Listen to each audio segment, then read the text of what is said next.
Alain Yapou, bonjour. Oui, bonjour madame. Alors, vous êtes le président de l'ONG Aline, les cancers de l'enfant. Vous faites de la sensibilisation, mais vous venez surtout en aide aux familles pour la prise en charge des enfants atteints du cancer, notamment du lymphome de Burkitt. Qu'est-ce que c'est?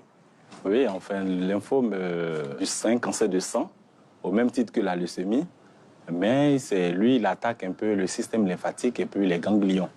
Alors, la science n'arrive pas à identifier de façon certaine les causes de ce cancer. Est-ce qu'il y a des facteurs de risque particuliers? On dit que la science n'arrive pas à déterminer, évidemment, mais sinon, il y a des facteurs physiques, par exemple, qu'on a, les agents ionisants et autres qui sont des facteurs physiques, des hautes tensions, et autres qui sont des facteurs physiques, et puis il y a les facteurs naturels. Il y a les facteurs naturels qui sont un peu la modification de gènes, par exemple, qui est le facteur héréditaire. Vous voyez, voilà, il y a une anomalie qui peut conduire à un cancer. Et puis, il y a le facteur un peu chimique qu'on connaît, qui est tout ce qui est dans l'industrie chimique. Il y a un produit qu'on appelle le benzène. Voilà, que tout le monde connaît, qui est un cancérigène connu. Vous voyez, ça se trouve dans les pesticides et puis dans les herbicides. Alain Yapou, quels sont les signes qui devraient alerter les parents? Tout ce qui est signe un peu de maladie infantile. Parce que derrière ces maladies-là peuvent se cacher un cancer. Je dis bien peuvent se cacher un cancer, raison pour laquelle je parle des signes de maladie infantile.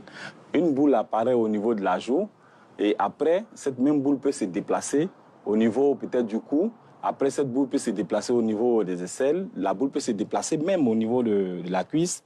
Vous voyez. Et la boule aussi peut se déplacer un peu au niveau des ventres, du ventre. Et ça, c'est des signes déjà qu'il faut vraiment aller vite à l'hôpital. Parce que l'important, c'est d'aller à l'hôpital afin de pouvoir pousser les examens plus loin. Parce que généralement, nos parents ne vont pas à l'hôpital. Donc, ces signes-là doivent les interpeller, aller vite à l'hôpital. Justement, avec un diagnostic précoce, est-ce qu'on peut guérir du lymphome de Burkitt? Oui, c'est le plus intéressant, puisqu'il faudrait vite aller à l'hôpital. Le cancer même en lui-même se guérit, parce que généralement, les gens ont tendance à mettre le cancer égal à la mort. Or, c'est ce qu'il ne faut pas faire. Mais quand on ne vient pas tôt, c'est difficile, il faut aller tôt, puisque le cancer se guérit à 90% lorsqu'il est vite su. Raison pour laquelle on parle de diagnostic précoce. Et comment faites-vous pour lutter contre le lymphome de Burkitt avec votre ONG? Oui, avec l'ONG Aline, nous allons beaucoup sur le terrain. Nous interpellons un peu les familles. Donc ça nous aide quand même à voir ces enfants-là qui sont déjà dans la maladie, qui font la maladie. Nous conduisons les enfants vraiment vers les endroits mieux indiqués où ils peuvent faire leurs examens. Parce que le problème, c'est de vite prendre l'enfant en charge. Une bonne prise en charge tôt, aide l'enfant à pouvoir s'en sortir, à quitter la zone de turbulence. Mais s'il faut attendre que l'enfant soit métastasé, ça devient un peu compliqué. Pourquoi avez-vous créé cette ONG, Aline? Oui, Aline, c'est le nom, c'est le prénom à ma petite sœur qui est décédée du cancer. Elle est décédée d'un cancer du côlon. Comme ça que j'ai créé l'ONG pour aider des familles à sortir dirais-je même, de cette mort dans la tête. Voilà, parce que quand on parle cancer, on parle de mort, donc c'est difficile. Donc Aline, c'est ma petite sœur qui est décédée du cancer. Donc ce combat-là, il me tient vraiment à cœur, quoi.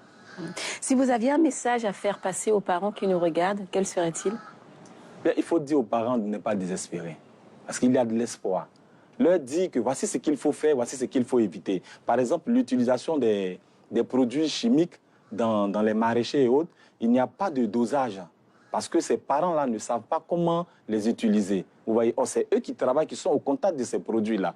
Donc, il faut leur enseigner ça. Il faut leur dire que voici ce qu'il faut faire. Parce que le contact avec ces produits devient vraiment dangereux pour ces enfants. Quand un enfant est malade, on a tendance à traiter l'enfant de sorcier et là, ça devient compliqué.